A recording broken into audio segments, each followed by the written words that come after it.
Katerina Jaka watched the German soldiers flee. Streaming from the east, that's what she was seeing. Allied bombers flew above them. She thought they all might die, and then soon there was the silence of all the SS men.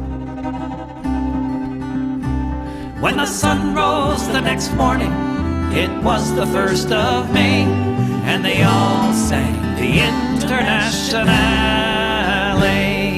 They all sang the Internationale.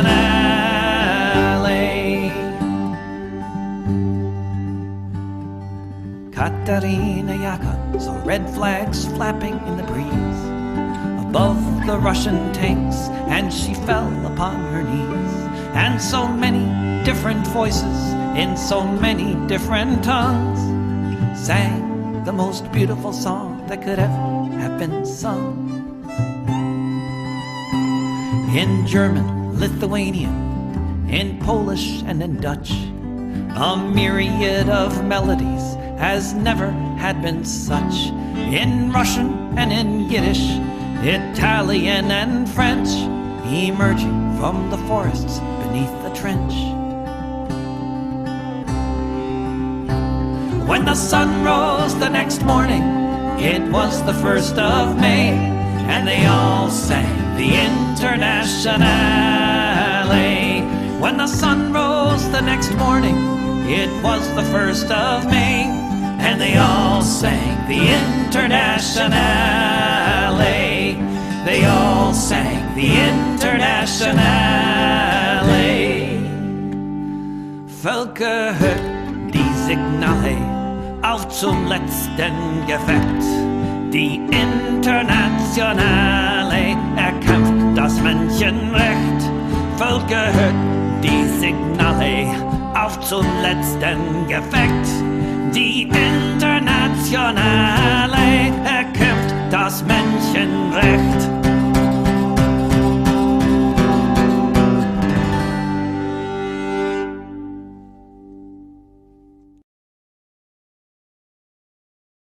Hello and welcome to Revolutionary Socialist Review with Chris Driscoll, that's me, and Rainer Shea. That's the other guy here that we'll introduce in a second. Rainer, with that, I might as well introduce you. How you doing, buddy? Hi, I've been, let's see, what have I been doing? I've been researching the situation in Yemen and how it's been developing towards a victory for the anti-imperialist side. There are two sides to this story, of course. One where the Saudis and the Israelis, these Washington proxies, are going to keep some land and use that strategic land to continue to try to engage in leverage against the Yemenis. And there's also the aspect where the Houthis are inevitably at this point going to win out for the most part. And for now, that's a big victory. They failed to colonize that part of the world. Yeah. I've been looking at a lot of different stuff, trying to study up on Burma, as they call it now. Used to be Miran. How do you say that? I can't remember the name, but quite interesting. I mean, that's really like a house fire lit up deliberately by the American imperialists on next door to China, you know, and with the obvious intent.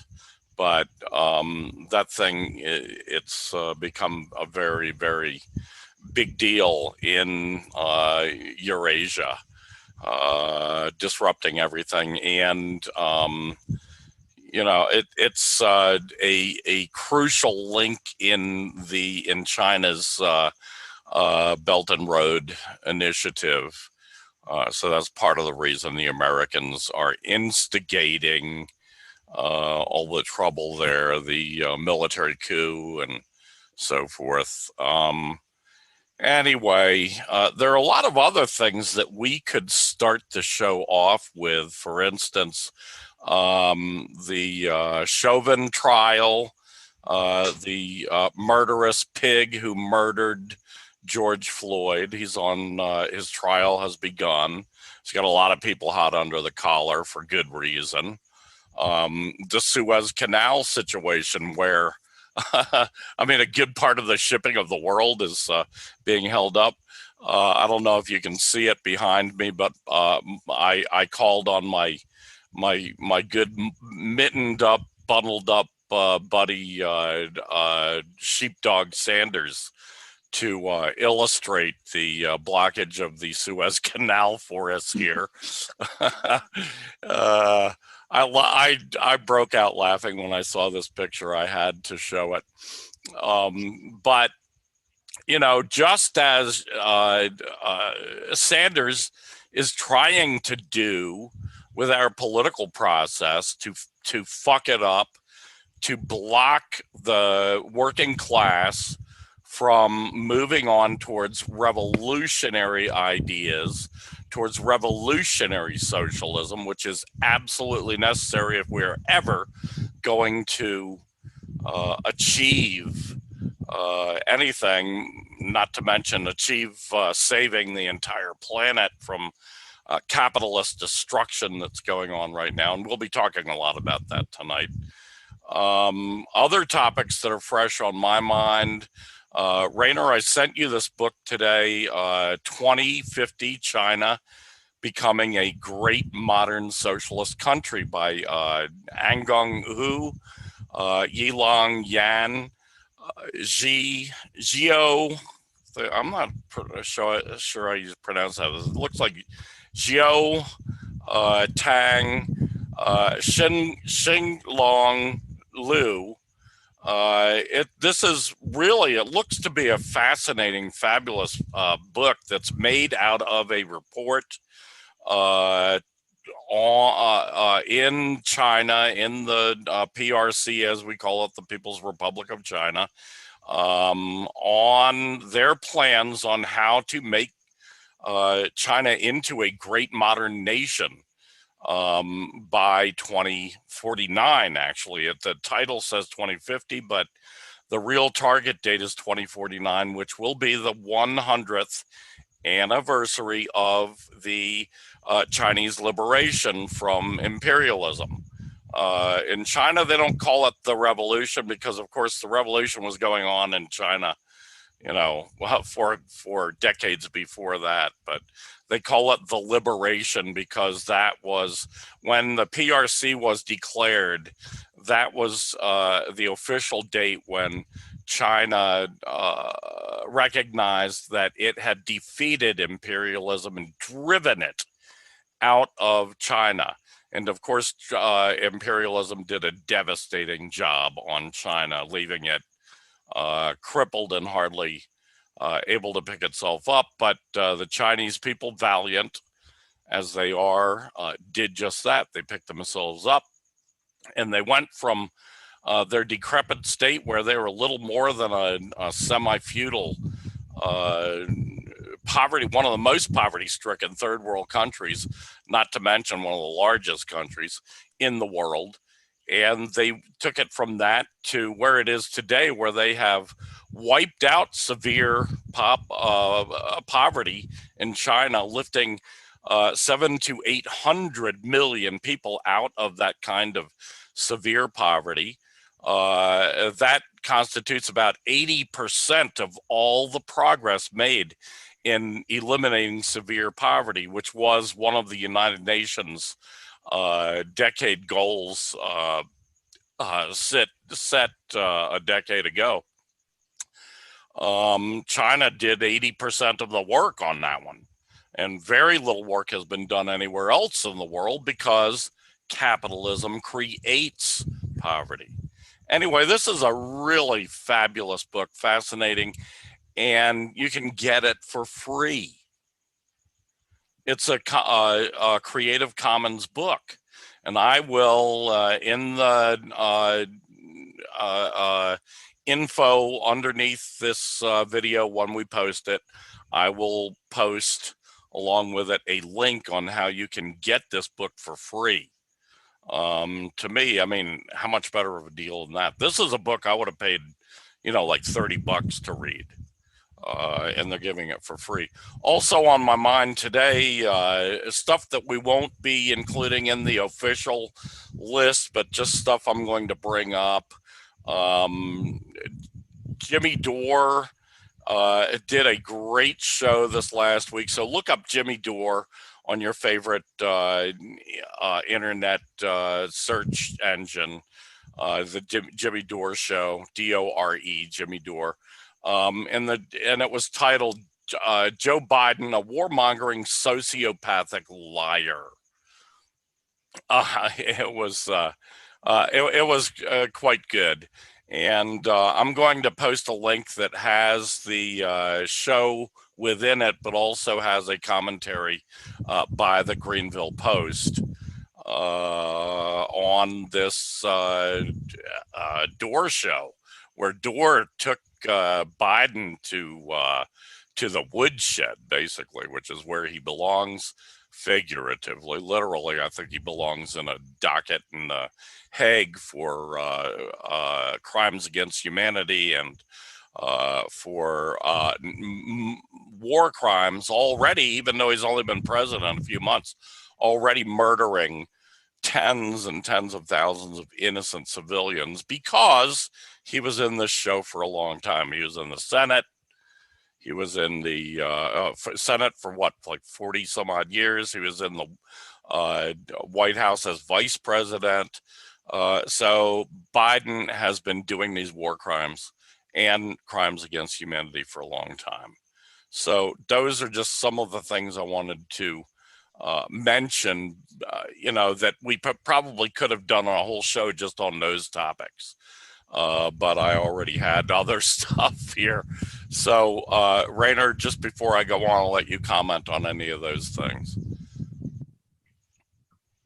Well, this reminds me, the Biden war crimes thing reminds me of something interesting that I saw today in relation to commentary on Biden's warmongering foreign policy, where Kyle Kulinski, the Bernie Sanders supporter who never stopped being a Bernie Sanders supporter, made a segment on how Joe Biden has been threatening North Korea, trying to coerce North Korea into giving up its nuclear weapons.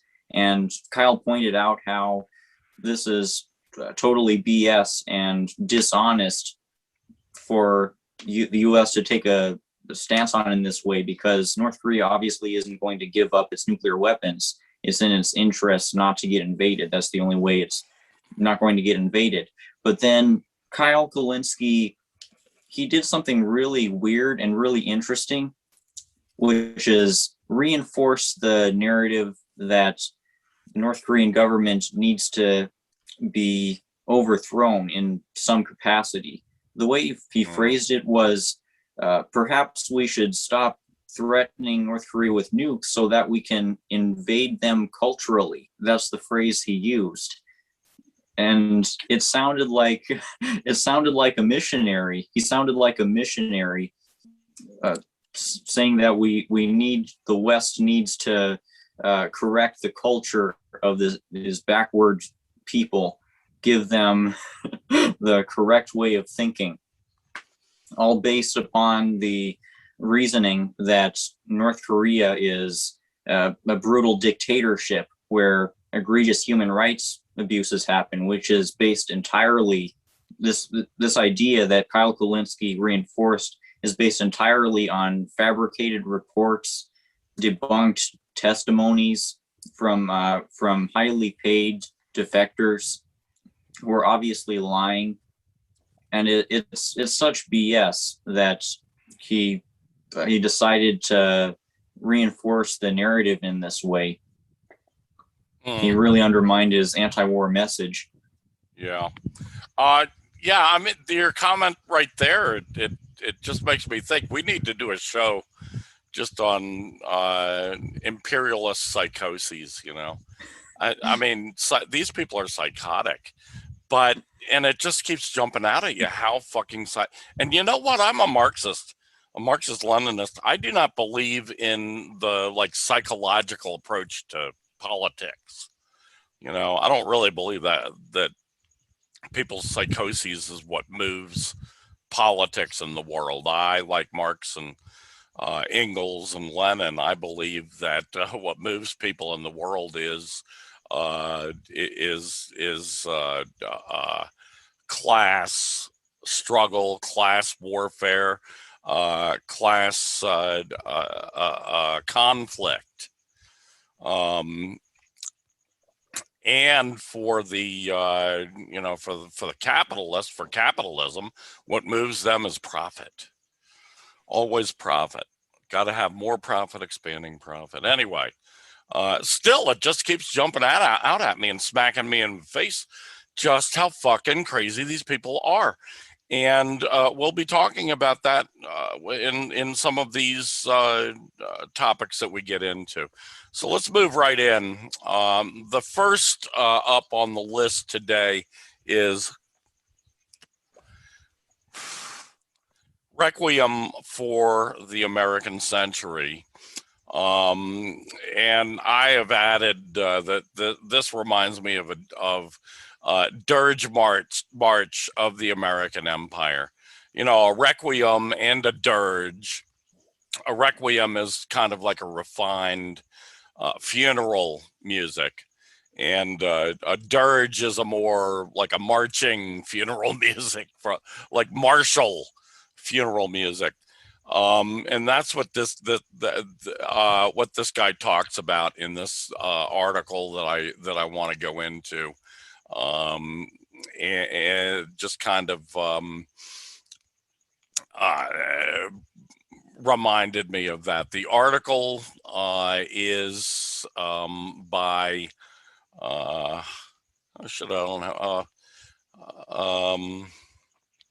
trying to see if I've got it here.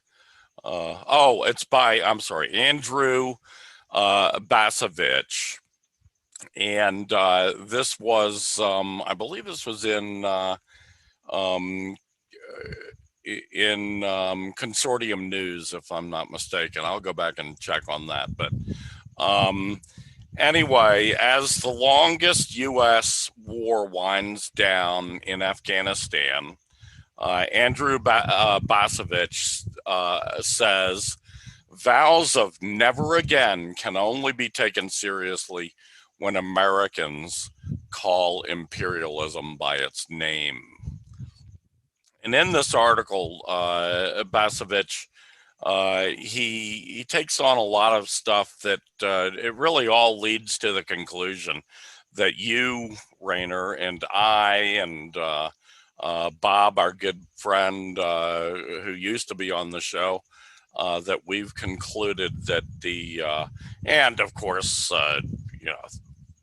lots of other people have concluded that the Requiem Mass is being sung for, and the Dirge March is being marched, and the Requiem Mass is being performed for the American Empire, for the American century, as Basovich calls it, and as it was called in the 20th century. Anyway, Basovich says 20 years to the minute after the first hijacked airliner slammed into the North Tower of the World Trade Center, bells will toll. And he's talking about this coming up September 11th. Bells will toll. In the ensuing hours, officials will lay wreaths and make predictable speeches. Priests, rabbis, and imams will recite prayers. Columnists and TV commentators will pontificate. If only for a moment, the nation will come together. It's less likely, Basovich continues, that the occasion will prompt Americans to reflect on the sequence of military campaigns over the 2 decades that followed 9/11. This is unfortunate. Although barely noticed, these campaigns, the term GWOT, long ago fell out of favor. That's the global war against terror, if you remember that one. Long fell out of favor. Give every sign of finally winding down, ending not with a promised victory, but with something more like a shrug. On that score, the Afghan war serves as Exhibit A. President Bill Clinton, at the dawn of the 20th century, promised the nation a great renewal. But instead, what we've seen is a diminishing empire now on the verge of collapse. So, this is the kind of stuff he's getting into in this article. I really urge people to take a look at it. The Afghan war, back to Basevich, the Afghan war, America's longest war ever. Oh, no, I'm sorry. That's not back to Basevich. That's to me. My comments on this are that the Afghan war, America's longest war ever, the rise of China, the failed invasions and occupations of Iraq. The list can go on. We can go into 3 decades, last 3 decades, where the American empire has invaded and either destroyed or occupied, or both, Panama, Iraq, Somalia, Haiti, Bosnia, Kosovo, Serbia. All 3 of those used to be part of a wonderful nation called Yugoslavia, a really successful market socialist nation. But of course, Yugoslavia, people your age, Rainer, probably don't even remember that there ever was such a thing as Yugoslavia. I certainly do. And watching Clinton and what's that other ass wipe over in Britain? Tony Blair, Clinton and Tony Blair bombed the fuck out of Yugoslavia, and hardly a whimper in the United States in protest about it. It was really sad times. Anyway, the list goes on. Afghanistan, Sudan, the Philippines, Afghanistan again, Iraq again, Libya, various West African countries, Somalia again, Iraq for the 3rd time, or Syria, and authorization by the United Nations Security Council or Congress, both required under the Constitution of the United States to enter a war, ranked as somewhere between incidental and unnecessary. We'll remember really starting with Obama in 2011, with Obama's utter war crime, massive war crime of the destruction of Libya. He didn't bother with asking Congress. He didn't bother with even informing Congress that he was going to drag us into this devastating war against Libya. Anyway, yet the power of the American empire continues to decline.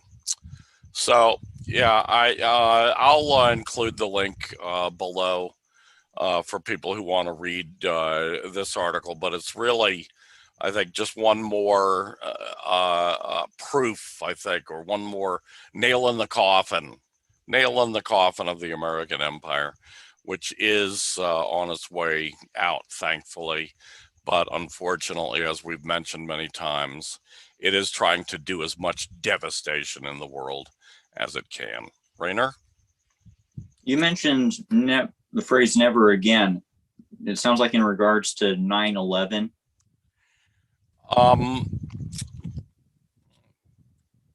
Andrew Basevich says vows of never again can only be taken seriously when Americans call imperialism by its name. So he's seemingly implying that as long as this paradigm of endless war continues, there's going to be a danger of a blowback in the same vein as 9/11 to the American population, which we've kind of already seen.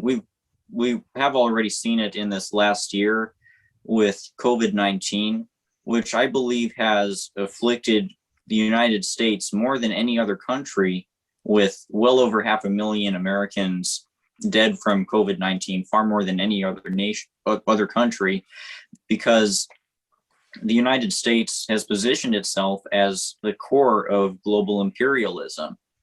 And that's made it unique among the imperialist powers in not having a universal healthcare system. The US has embraced neoliberal austerity, perhaps more than any of the other imperialist powers. And that's left its population the most vulnerable among them to crises like COVID-19. Yeah, the other side of that comment about the vows is that Americans, although this is difficult because we have a lot of disinformation to break through, and Americans are pummeled every day. 95% of what they see and hear in the news comes from capitalist news sources, from owned by the billionaire class, essentially. And we only hear their lies and half-truths and their distortions of the truth. We don't often hear the other side. That's the 5% that people might see that leaks through to them from alternative media from other countries, so forth and so on. But the other side of what Stanton, I'm sorry, not Stanton, Basevich was getting at is that for this horror story to stop, for the destruction being wrought against the entire world, for the threat against all humanity by the American empire, we Americans have to call this by its name, imperialism. We've got to recognize that America is not ours. It's not a democracy. We cannot be blamed for this because our votes don't count, period. It is a plutocracy. It is ruled by the richest of the rich, and the richest of the rich have made all these decisions, and they're very bad decisions for us, for them. And, I guess they think that pushing the world to the brink of nuclear destruction or environmental destruction is a good idea. I don't think so. And I don't think many other Americans do either.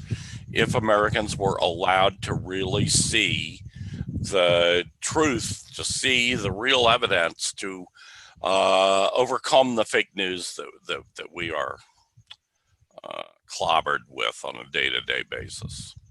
Anyway, anything else on that? I'm thinking of the process of reaction that's at foot here, where the US hegemony is in decline and class struggle is on the rise, and US capitalism, as well as global capitalism generally, is experiencing a great contraction. So there's this great reaction from the imperialists to try to crush the PRC more than any other country, because the PRC's rise represents the unprecedented strengthening of socialism. So that seems like the kind of psychological dynamic behind this relentless drive towards nuclear escalations.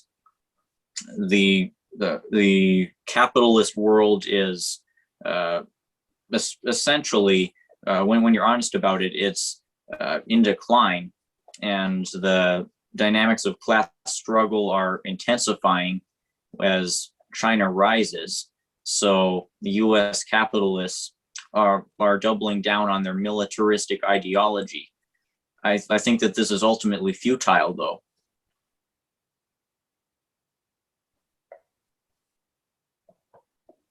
Why do you keep it's turned off? Why does that keep happening? That keeps happening because when I'm being noisy, I mute myself so that I don't interrupt you. and then my weak senile brain. See, this is the reason people over 65 years old shouldn't be running for president or driving cars or stuff. You know, it's crazy. If you ask me, it's crazy to have old people be president of the fucking United States. It's just my own personal pet peeve. I think that there should be a law passed that no one over 65 years of age can be president, period. I don't care what the fucking circumstances are. If they're over 65 years old, they should be forced by law to step down. That's just my personal opinion. But anyway, yeah, I got totally off on that stupid tangent and forgot what you said. See what I mean? Anyway, you were right. Regardless of whether I remember what you said, I do remember that I thought right when you were saying it. Yes, Rayner's right there. He's correct. Okay. Anyway, next on the list. Well, actually, we're going to go to 3 on the list because I'm going to skip 2 and go right to 3. We'll come back to 2 a little bit later. I didn't have a lot of time to rearrange the order of these things, so they're just coming on the way, kind of like the way I got them, which is not really the best. But anyway, this is one from Rainer Shea called "The Dark Future Our Capitalist Cultural Hegemony Will Create." And I'm going to step away for a second while you explain that to the people, Rainer. So just keep talking until I get back. The logical conclusion of late stage capitalism is necro-capitalism, which obviously we're already seeing to a great extent. We're in this situation where hundreds of, no, more like tens of millions, but still that's quite a lot of people around the world have been pushed into extreme poverty in this last year alone. We're in a situation where record number of migrant children are at the border and being detained in these inhumane, haphazard, essentially what they are is concentration camps. We're in a situation where, as you said, there's this perpetually increasing threat of nuclear annihilation. We're in a situation where the climate crisis is threatening to greatly decrease the amount of habitable land around the globe. We're in this dystopian trend, and what's propping up the system behind this trend is the capitalist cultural hegemony. As I mentioned last week, there have been some pretty weird instances of propaganda from the pro-bourgeois intelligentsia, especially in this last year as our capitalist crises have been exacerbated so much. These types of propaganda come about with the arguing point that capitalism does not need to be abandoned in order for our current crises to be solved. It argues that all we need to do is tweak capitalism and eliminate what they call crony capitalism. They claim that what we're living under right now is not capitalism as it's meant to work, but a perversion of capitalism. One of these weird instances of propaganda appeared in this last month on Real Time with Bill Maher, when an advertising theorist, I think his name was Scott Galloway, claimed that we're not living under capitalism. That's what he said. And he went on a impassioned but deeply strange monologue where he said that capitalism is full body contact violence, where corporations are able to create peace and prosperity through competition. So deeply incoherent, totally ahistorical, totally detached from any revolutionary consciousness. This is the nature of the propaganda that the pro-bourgeois intelligentsia is putting forth. This is the nonsense that we're being fed with the purpose of reinforcing the idea that capitalism needs to be continued, that what we don't need is revolutionary socialism, but some vague reforms. And of course, these members of the intelligentsia don't even want us to know what revolutionary socialism is or believe that it exists. Like I said, these types of pro-capitalist ideologues believe that North Korea, a current working example of revolutionary socialism, is nothing more than a despotic, evil dictatorship. And this is the nature of our cultural hegemony, and it's keeping the masses demobilized and detached in consciousness from revolutionary socialism, so that the plutocrats can continue to carve up this burning world. Yes. That we'll have more on the dark future that capitalist cultural hegemony will create here coming up. But yeah, this is you're correct. It's an important aspect of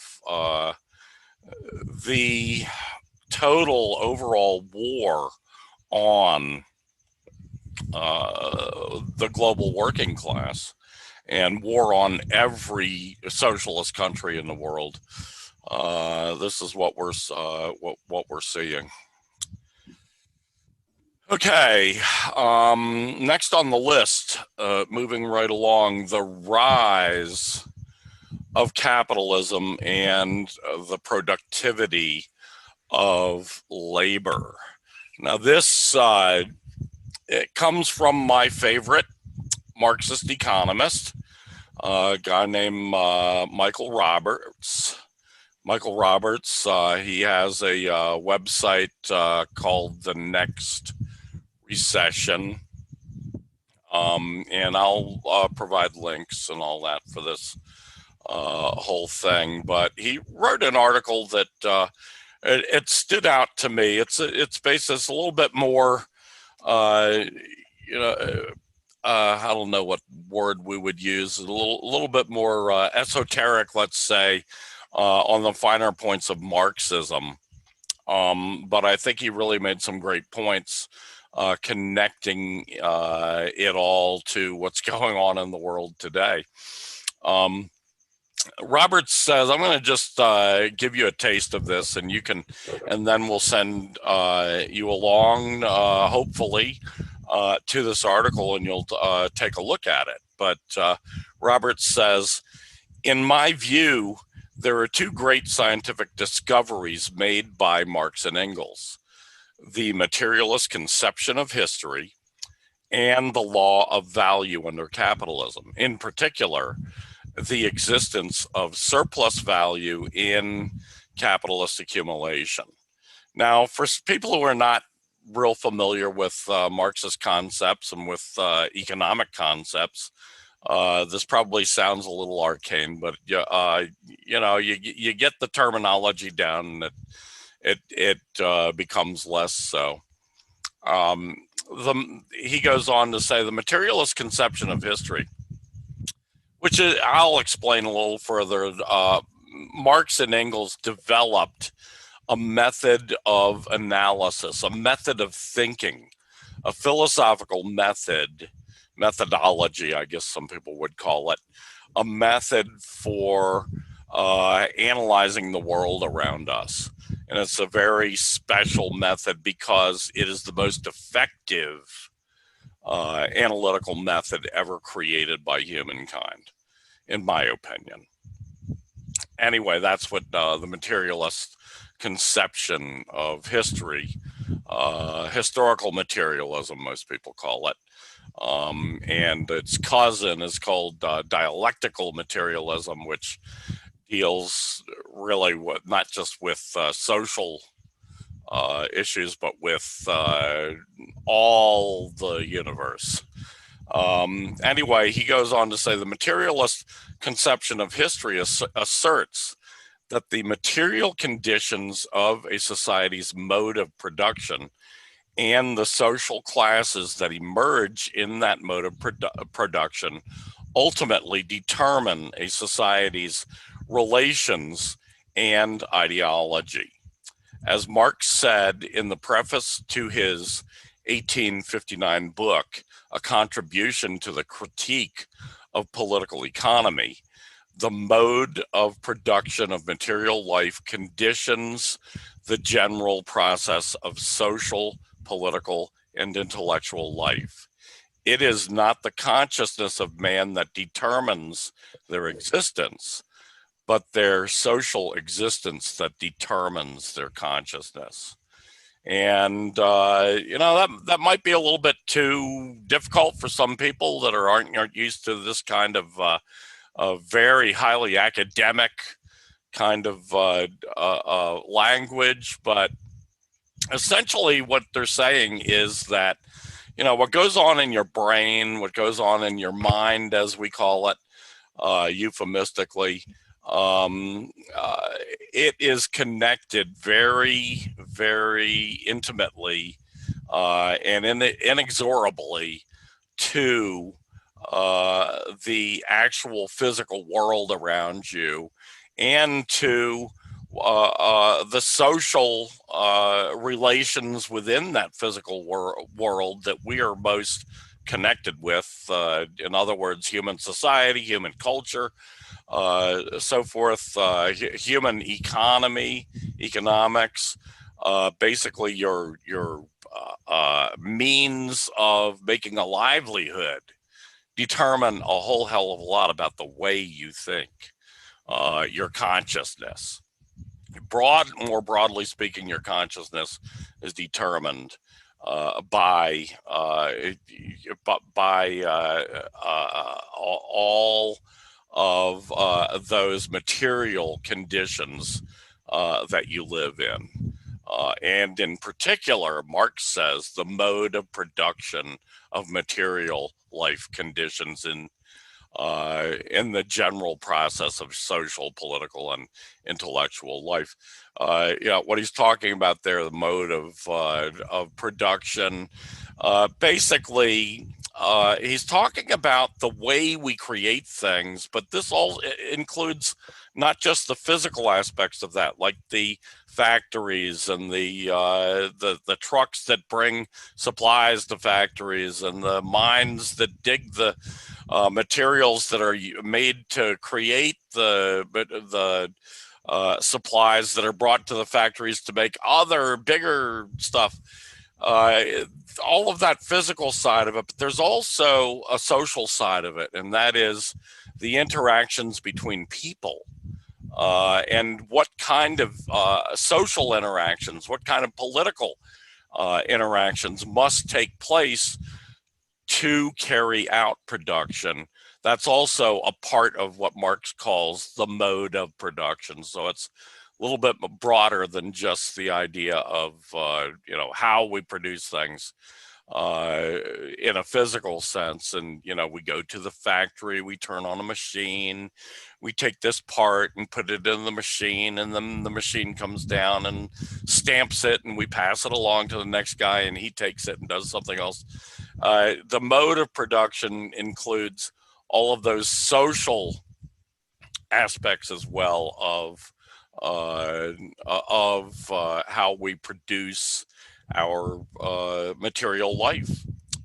So, and that, Marx says, that whole complex, determines a lot of what you think and how you think and so forth.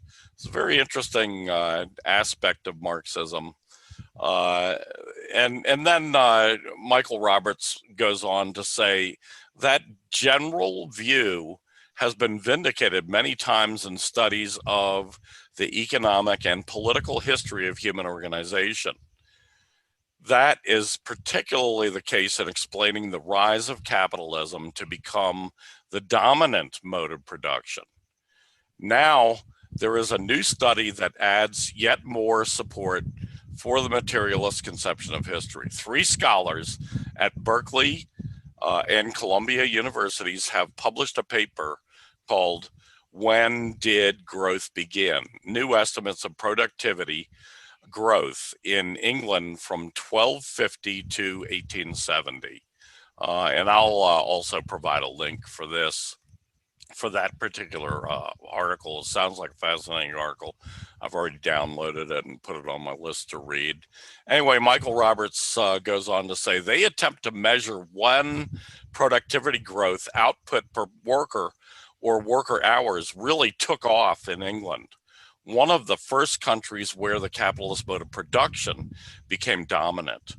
They find that there was hardly any growth in the productivity before 1600, but productivity started to take off well before the so-called Glorious Revolution of 1688, when England became a constitutional monarchy and the political rule of merchants and capitalist landowners was established. That the Glorious Revolution was basically England's capitalist revolution. These scholars find that from 1600 to 1810, there was a modest rise of productivity of the labor force in England of about 4% in each decade. So 0.4% a year. But after 1810, with the industrialization of Britain, there was a rapid acceleration of productivity growth to about 18% every decade, from 4% to 18%, just from the industrialization of Britain. The move from agricultural capitalism of the 17th century to industrial capitalism transformed the productivity of labor. So he goes on much more in depth than we can in a show like this, but as the name of the show says, we're a Revolutionary Socialist review. We review this stuff so that you might seek it out and take a look, take a more in-depth look at it. So, Rainer, what are your thoughts? When you said that our consciousness is not determined by our it's a weighty concept, so I feel like I'm getting it mixed up in my head. When you said that our circumstances determine our consciousness, not our consciousness determine our circumstances, I thought of what happens when you take the belief that your consciousness determines your circumstances to its logical conclusion. You get the reactionary view of socioeconomics, which says that that economic inequality is justified because if you're left behind in socioeconomic sphere, then it's your fault for having not played the game well enough. This is the kind of anti-materialist, ahistorical dogma that makes up the foundation for our pro-capitalist cultural hegemony, and it's kind of comparable to the meme of, to be fair, you have to have a high IQ to understand Rick and Morty. I'm not too familiar with them. I think I might have watched one episode of Rick and Morty, but I think I know what you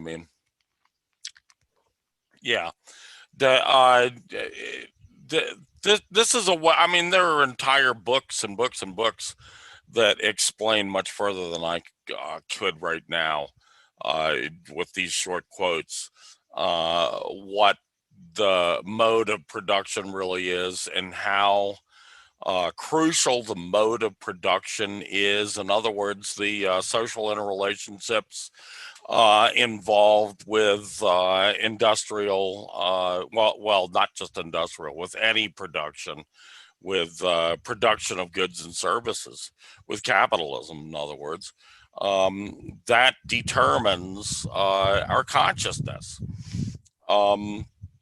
Marx even explained it in better ways, but this I think that this article by Michael Roberts is important because he kind of ties it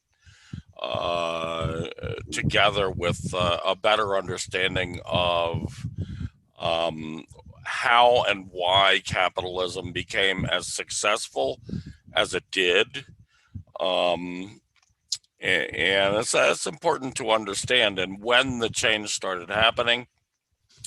And right now we're seeing the opposite. We're seeing that I always conceive of capitalism as an organism, and it's an organism that has a life cycle, and it's gone through, what Michael Roberts is explaining here is its early phase. It's coming into its later teen years, its early adulthood phase, when it was highly productive and full of energy. And the phase we are in now worldwide with capitalism is its senility, its decrepitude, something kind of like me, something even more so, something kind of like Joe Biden or sheepdog Bernie Sanders. So there you have it. Anyway, let's see where we're at. That was the rise of capitalism. Next, we go into rising fascism in the post-truth world. Boy, we're really getting into a lot of cultural hegemony issues tonight, aren't we? Go ahead. I've lately been seeing these powerful posts from people who live in Brazil, who've written their thoughts on Reddit about their country's political situation, about how COVID-19 is proliferating so much within Brazil. There's like a third of a million COVID deaths in Brazil. Brazil is the second most COVID impacted country in the world, because of how, much like the United States, Brazil is deeply infected with garbage conspiracy theories and negationism when it comes to COVID-19. There is so much reactionary disinformation in Brazil from what these Brazilian communists have written, that it's basically identical to the United States in that regard, in this cultural hegemony that that Trump's parallel Jair Bolsonaro has helped inflame in terms of culture. And there are reflections of this throughout the rest of the imperialist sphere, whether it's in the countries benefiting from imperialism or within the neo-colonies. The other great Western neo-colony, India, is also susceptible to this post-truth dynamic to some extent, because there's a whole database that I found for the lies, outright blatant lies, that BJP fascist Prime Minister Modi regularly tells. Apparently, he recently claimed that India is much better placed than other countries in fighting COVID-19, even though this is not true. It's behind on testing and so forth. And I drew the parallel to these kinds of outbreaks, manufactured outbreaks of mass miseducation, with the post-truth world that Israel has been living in. You could argue since its inception, because colonialism, settler colonialism, is always built upon lies. I quoted Chris Hedges in his observations about how the Israeli government perpetually tells the most outrageous, outlandish lies to justify its genocidal actions against the Palestinian people. Like they're always modifying the truth to portray themselves as the ones who are fighting against aggression. And this kind of mass deception, I feel, is being exported throughout the entire imperialist sphere, whether in the neo-colonies, in the imperial core, and so forth. This is the kind of cultural hegemony that we're dealing with in a broader sphere than in the United States, a cultural hegemony where the truth doesn't really matter anymore. What matters is what preserves the pro-capitalist cultural hegemony. Yeah, the ideology that they promote is really important, obviously. I mean, I think of that novel that I mentioned earlier, 2034. I hope didn't I mention that? Now that I come to think of it, I thought maybe I didn't mention it, but yeah, I may not have mentioned it, but yeah, there's a new novel that's come out that is really making a big splash, and it's called 2034. It just came out this week.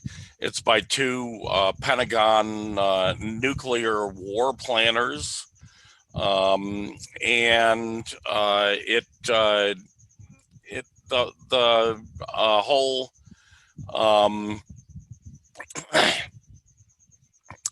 thing about this, I'm going to get in. Oh, the reason I haven't mentioned it is because it's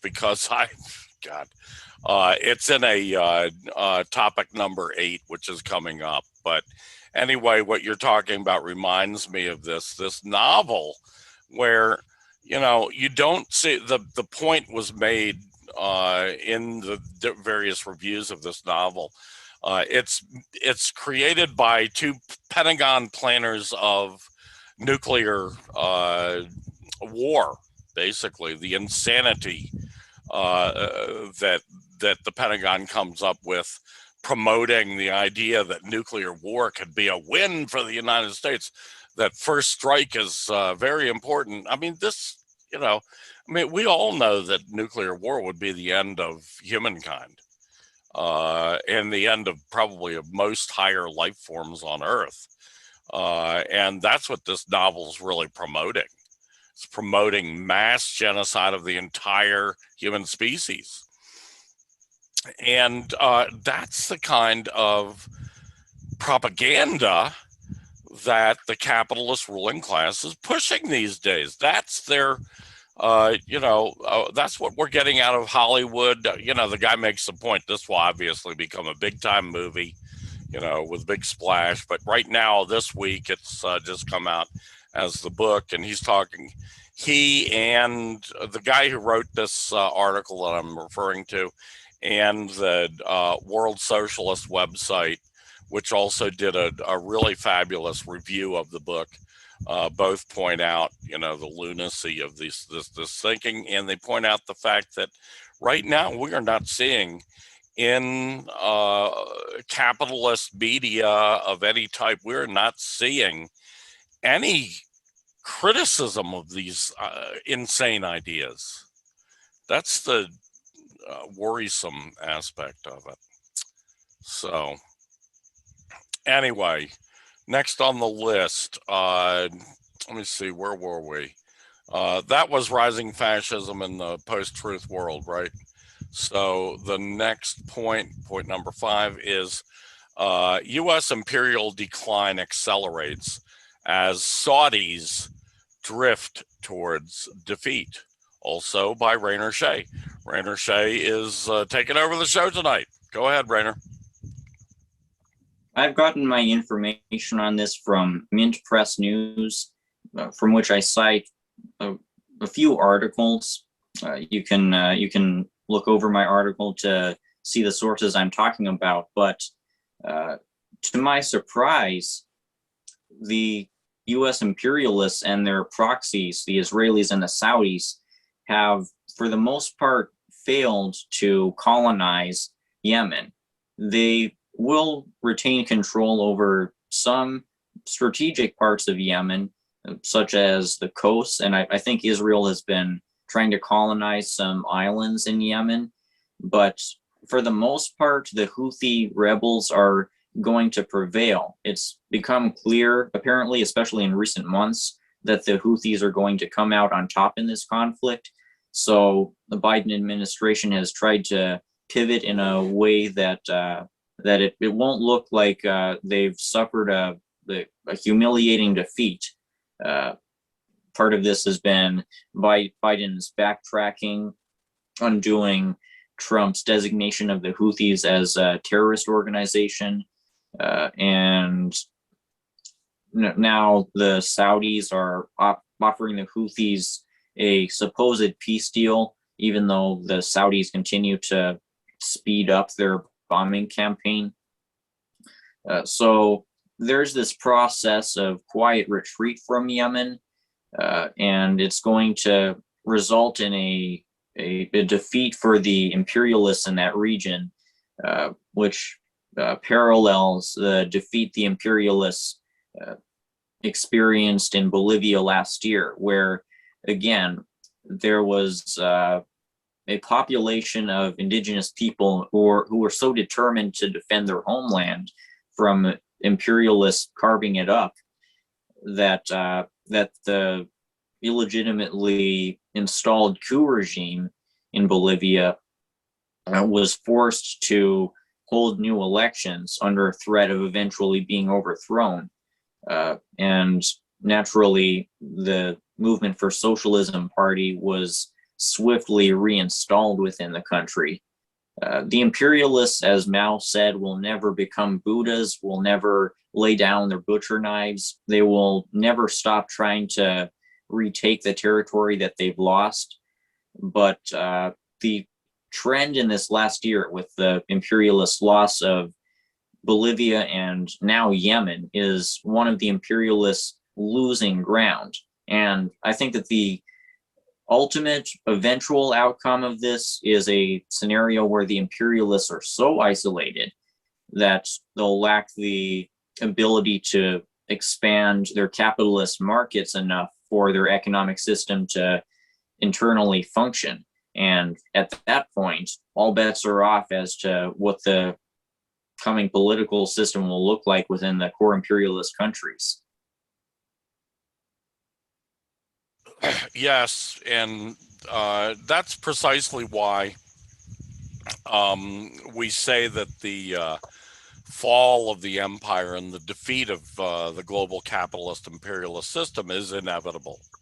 We don't say a lot of things are inevitable, we Marxist-Leninists, but that is inevitable.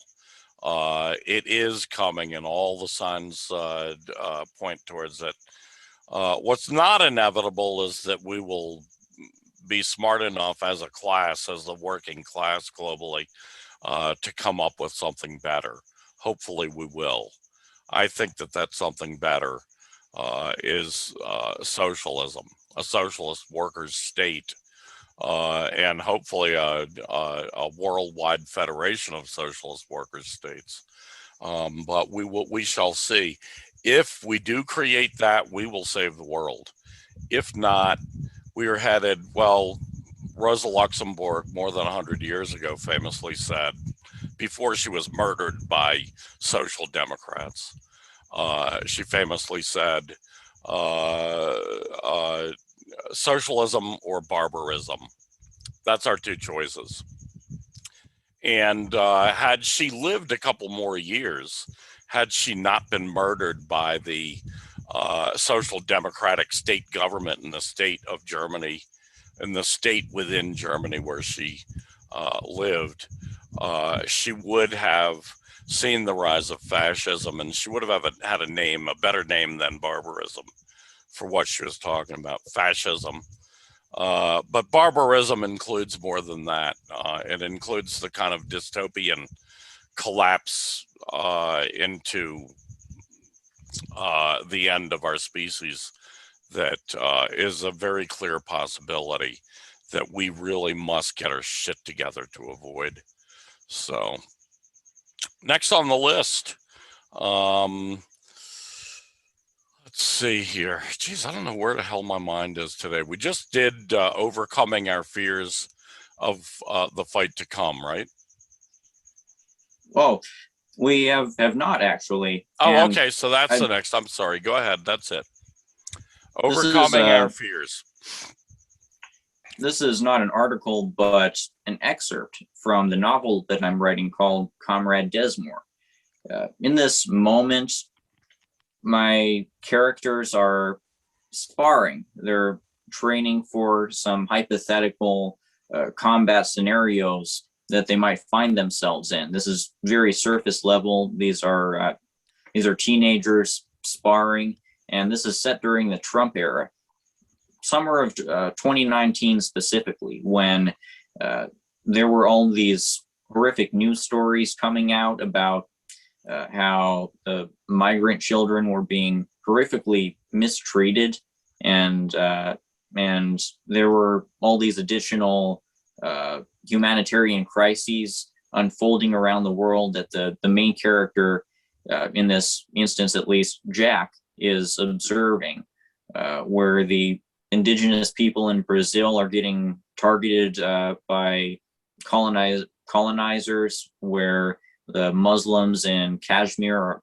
living under violent occupation, where the Palestinian children are getting targeted with barrel bombs, where these Central American children are being forced to flee due to the US installed dictatorships proliferating inequality and violence within their countries, and then coming to America, which puts them in inhumane detention camps. He is observing these horrific situations around the globe, and he wonders, how can I overcome my fears of what they're going to do to me, especially if I try to fight back against them. He's a guy living in the Trump era in the United States in 2019, and he's in a very politically engaged family that's been telling him the logical outcome of the socioeconomic system that he lives under, which is barbarism, as he described, more accurately fascism, which presents such a clear physical threat to the vulnerable underclass, which he's part of. They're this working class family that's trying to sort themselves out during this time. And he comes to the conclusion, with the help of some of his mentors, that the way to overcome your fears of the fight to come is to recognize that on a macro scale, there's really a good chance of the revolutionary socialist movement winning. This system we live under is fundamentally unsustainable. And already there are large swaths of the globe that are under the control of revolutionary socialist governments: China, Laos, Vietnam, Cuba, DPRK. And as he observes, even Russia might come back to that state, despite its counter-revolution. So something that I think can provide people with so much comfort is recognizing that actually existing socialism is something to feel encouraged about. And that's the unfortunate thing about much of the U.S. left, which vilifies existing socialist states as state capitalist or as equivalently necropolitical to the United States. This is the kind of nihilistic thinking that this novel I'm writing is trying to counteract. Yeah, it sounds like a fascinating novel. I can't wait for it to come. And I guess our viewers will have to do the same as me, wait for it to come out, because I don't have a link for any of what you just described. But I guess that's just a teaser, what we call a teaser, a taste of what's to come. I noticed that a couple days ago, a friend of the show, Caleb Maupin, who appears on RT. That's his day job, basically, but he also does videos, kind of like what we do.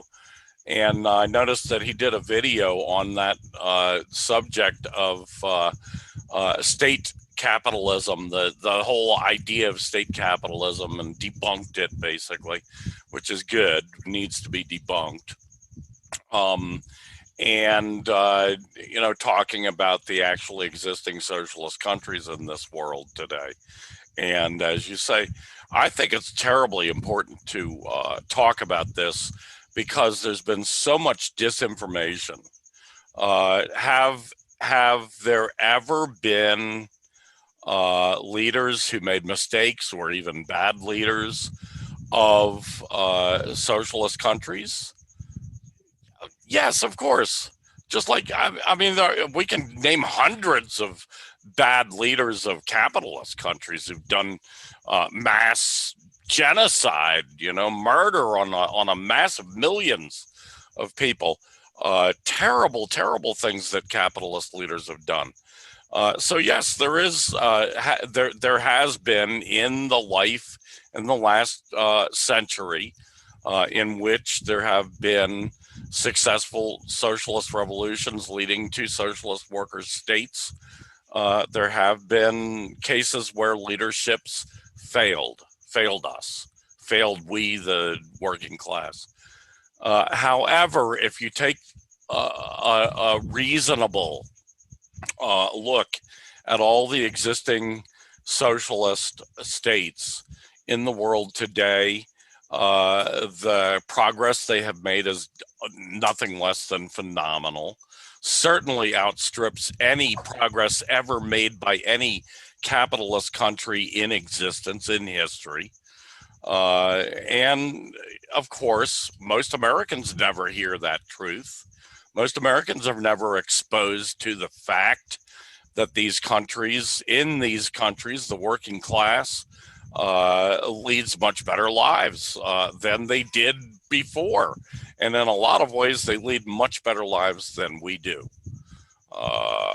That's not to say that, because all of these countries are basically poverty-stricken, started out being extremely poverty-stricken countries, but from where they started out to where they are now, they've made extraordinary progress much more swiftly than any capitalist country in history. And I will argue with anybody about that because I have the facts at my fingertips. So yeah, I really look forward to that, Rainer. Anything else on that before we move on? Well, when you do read it, there is a twist. In the same vein as the prequels from Star Wars and the arc of Anakin Skywalker. I'll pretty much leave it at that. Yeah, teasers. Leave it at teasers. Develop a little bit of a thirst in all of us possible readers. Okay, next on the list, our surveillance and America's looming potential for civil war. Rainer Shea. There's this extremely alarming project that the U.S. Customs and Border Patrol has been embarking on in recent years, where with the help of the Israeli tech firm Elbit, they've been installing surveillance towers along the U.S. border which are capable of perpetually monitoring anybody outdoors within a 7.5 mile radius of where these towers are. This has resulted in the one indigenous community, perhaps more, along the U.S. border, living under this tyrannical, truly Orwellian surveillance state that's even more total than the alarming Patriot Act NSA digital surveillance state, which the rest of us live under. This has seriously impacted them psychologically. It's impacted their culture by making them feel uncomfortable about doing their traditional public rituals, because there's always this white pig watching them like a creepy stalker.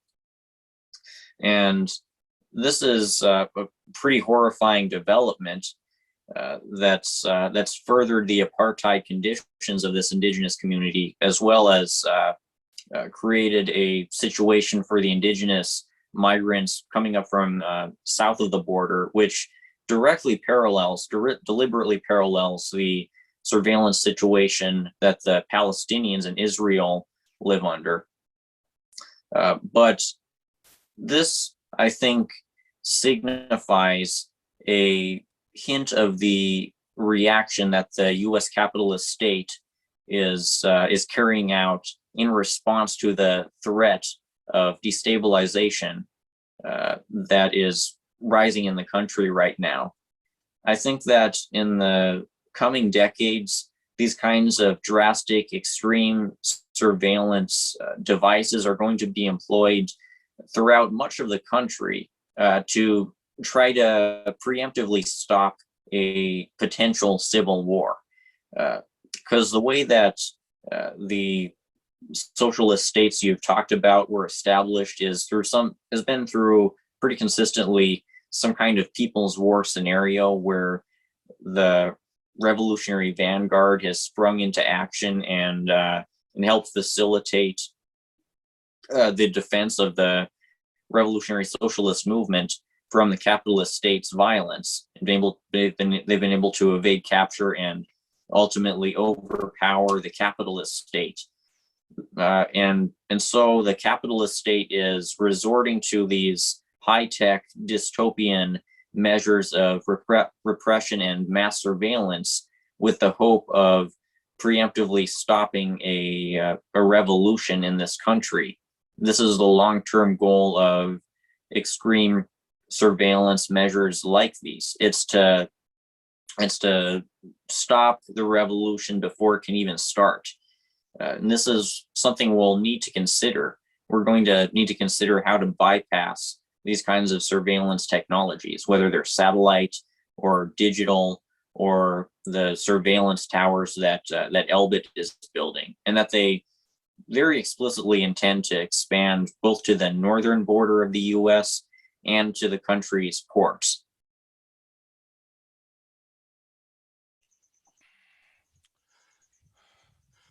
Wow. Yeah. This is a topic that's been much discussed, at least on the left, on the authentic left in the United States and around the world. That it's another aspect of this American-led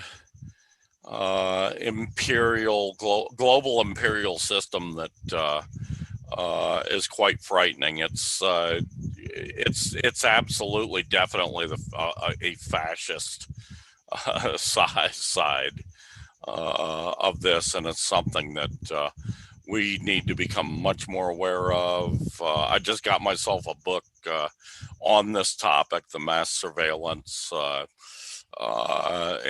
the fascistic aspect of this mass surveillance that we all,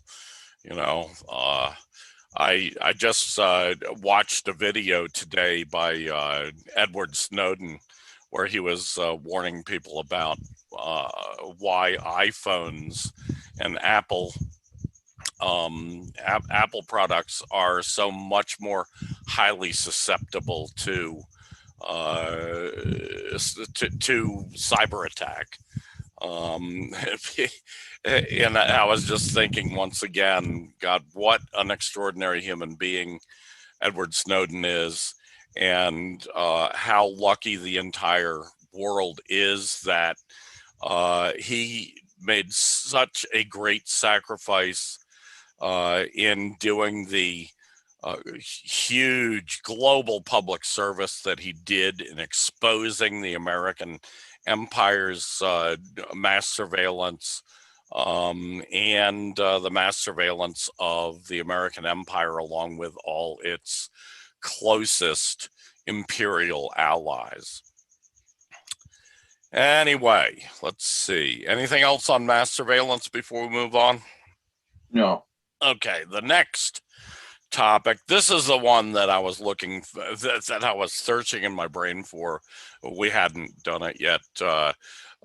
Number 8 topic on the list, and the last on our list, which is called Biden's shameful push for war with China and Russia, ignoring history, denying reality. And this is by John Stanton in Counterpunch.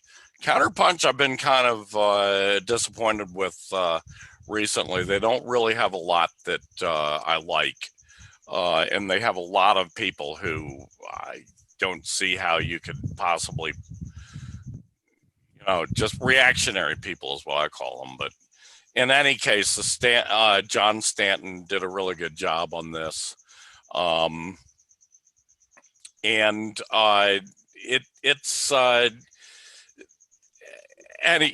the Stanton, I'm going to just go through a little of this, and you'll get kind of the feel for it, and then I'll talk about it a little bit more. But Stanton begins with a quote from the late great foreign minister of China, Zhou Enlai. One of the most delightful things about Americans is that they have absolutely no historical memory. And I thought, oh, wow. And Zhou Enlai is the probably the most respected foreign minister of any country in the world over the last half century. So, when he says it, I mean, he had a way. Joe was a stupendous guy. So I would say after Mao, he was number 2 leader of China. From the 1920s to the to his death, which he died several years after Mao, so he lived longer and made a big impact after Mao as China's foreign minister. But anyways, so true. Anyway, Stanton goes on, the new hot war novel, 2034, that's the one I was mentioning earlier, co-authored by Admiral James Stavridis, U.S. Navy retired, and Elliot Ackerman, U.S. combat veteran, depicts a future war between the U.S. and China. 2034, the movie, cannot be far beyond, or perhaps the rights to convert the novel into a film have already been transacted between the 2 august military veterans and Hollywood agents. My bet is that this will be a cameo-filled movie with all the big name stars of the day, sort of like The Longest Day, a movie depicting D-Day, the D-Day invasion during World War II. The Longest Day, that was a big, that came out, I think, when I was about, 8 or 9 years old, and it was a big event. I remember my dad taking me to the drive-in to see it, and my dad's telling me, oh, I was in this, and my dad's showing me the kind of shit that happens. And he knew a couple of people that were actually depicted in The Longest Days, so he told me about that. But it was one of those propaganda pieces pushing American war as a good thing, you know, when of course American wars have never been a good thing since, at least since the Civil War. That was the last good war America fought. And that was against fascism. Anyway, Stanton goes on, a similar themed World War III novel was written by Sir John Hackett in 1985 during the height of the first Cold War, pitting the United States against the former Soviet Union. There are scores of novels on the subject, many of which can be found here. And he has a link to Goodreads, which is a site where you get reviews, short reviews on books. What is the point of these tombs? He asks. What are the Las Vegas gambling odds on World War III taking place? And he goes on and talks about how this is really something that these people, these psychotic people do. They actually bet on their own end. They think that it's not going to be their own end. He goes on to say, what a coincidence that 2034 has been released just as President Joe Biden and other U.S. government officials are ramping up the political and economic pressure on China and Russia through sanctions and incendiary verbiage. Pentagon war planners likely consult these works to see if there is any useful information that can be included in the real WW3 plans. Who is the target audience for these doomsday works? The World Socialist website, in a scathing review called What a U.S. Nuclear War with China Would Look Like, and I recommend that too. I'm going to include a link to that review as well, makes a case that the preferred readership is policymakers in Washington, D.C., defense contractors, think tanks, and the U.S. military writ large. They also point out that there are no works of art, books, or films recently produced that heartily critique any presidential administration about the folly of nuclear war with China or Russia. Everyone loses in that scenario.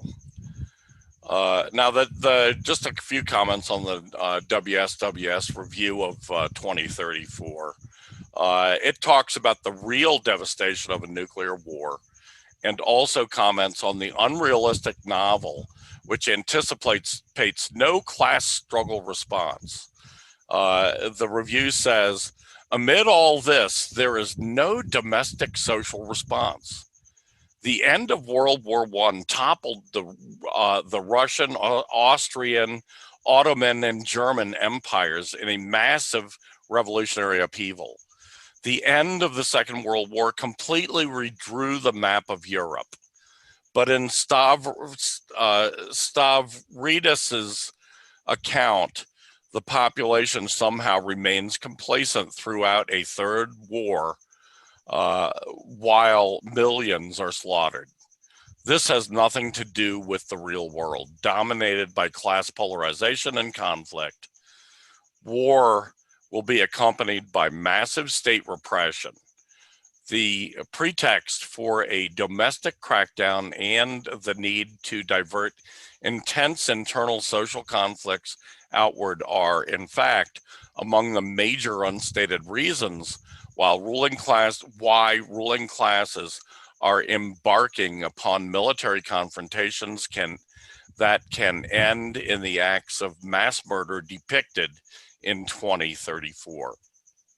Stanley Kubrick's masterful Dr. Strangelove, Sidney Lumet's Failsafe, and more obliquely, John Frankenheimer's 7 Days in May, all released in 1964, were scathing critiques of the military and of nuclear war.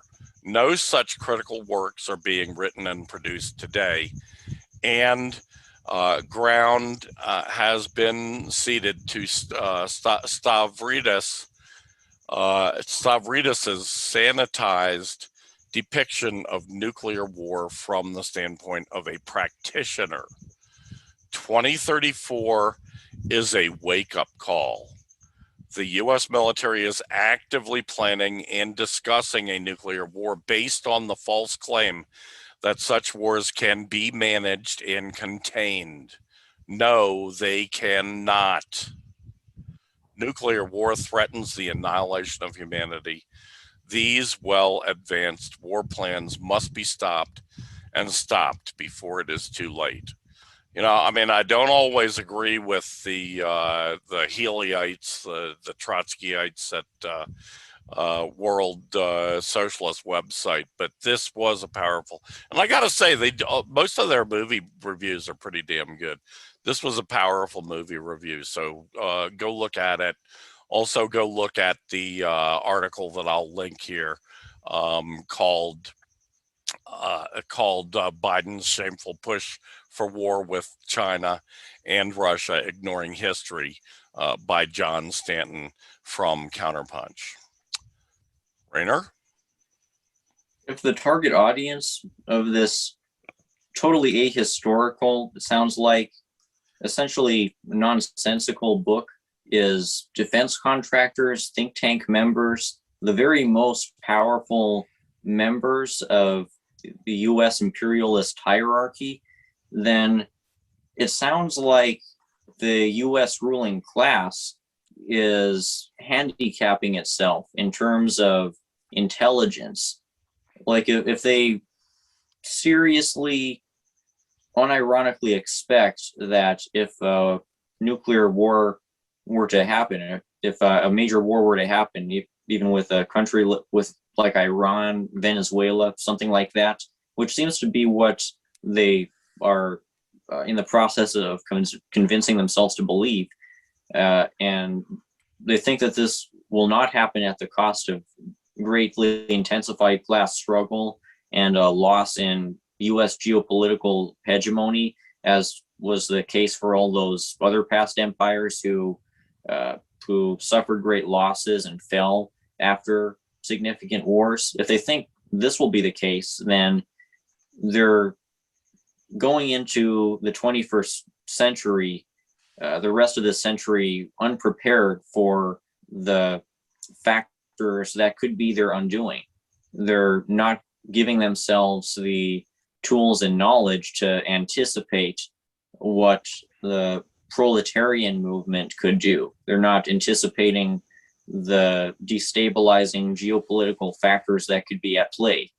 They're overestimating their own power, which I bet there's some line in The Art of War about this that I don't remember, but when you overestimate your own power, that's extremely dangerous towards yourself.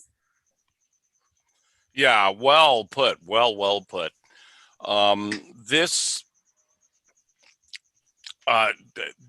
whole scenario,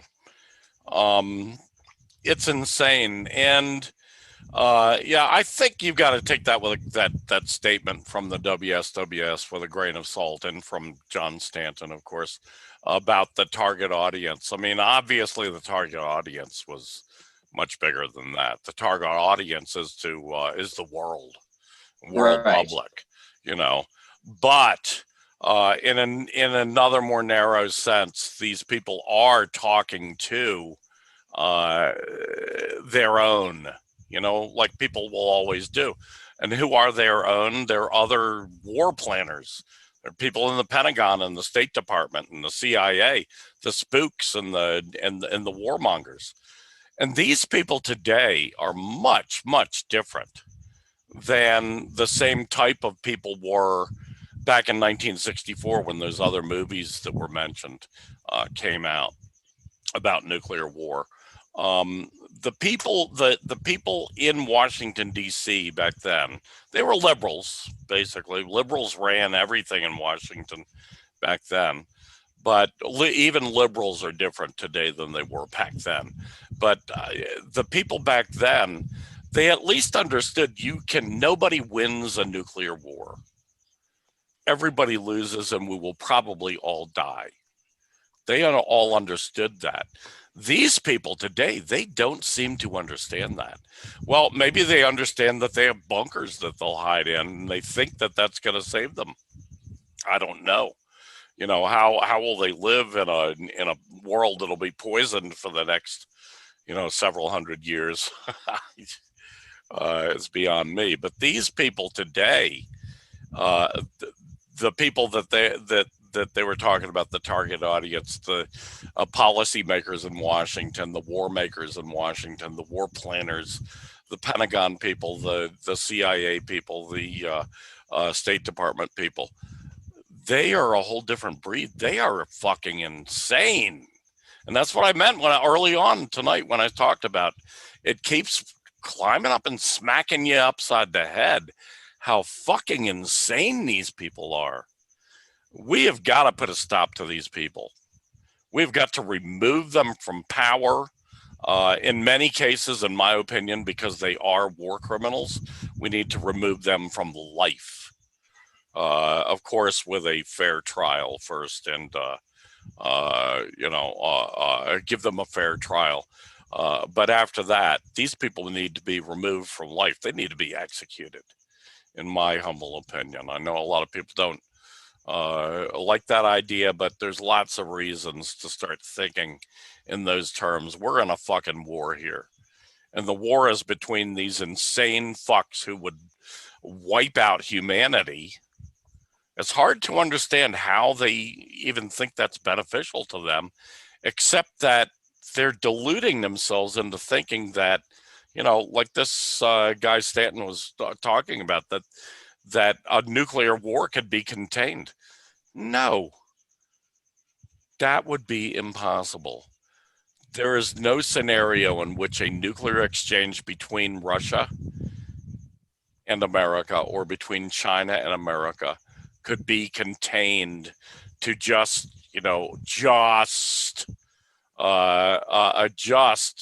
put the quotation marks there, just a few tens or hundreds of millions of people dying, and the rest of us living on, the other few billions of us who are left living on merrily ever after. No, that's an insane scenario. And there are 1,000. I mean, there's nuclear winter. Nuclear winter alone would wipe out most of higher life, including the entire human species on the planet. These people are just batshit crazy. Literally, they're batshit crazy. But as I say, I mean, they're being driven by, what Marx talked about, what we talked about earlier from Marx. They're being driven by the logic of profit, the profit motive, and by the logic of the mode of production in which they live, that they support, the capitalist mode of production. So that is absolutely controlling their consciousness. It's just insane, isn't it? Anyway, Rainer, anything more? No, other than that, I've just gotten inspired to write an article about nuclear escalations. Yes, good. Yeah, I mean, there's lots of material out there for that. If you need, I've got some saved up if you'd like me to send it to you. But yeah, it's a topic that I think I've been saying this for a couple of years now.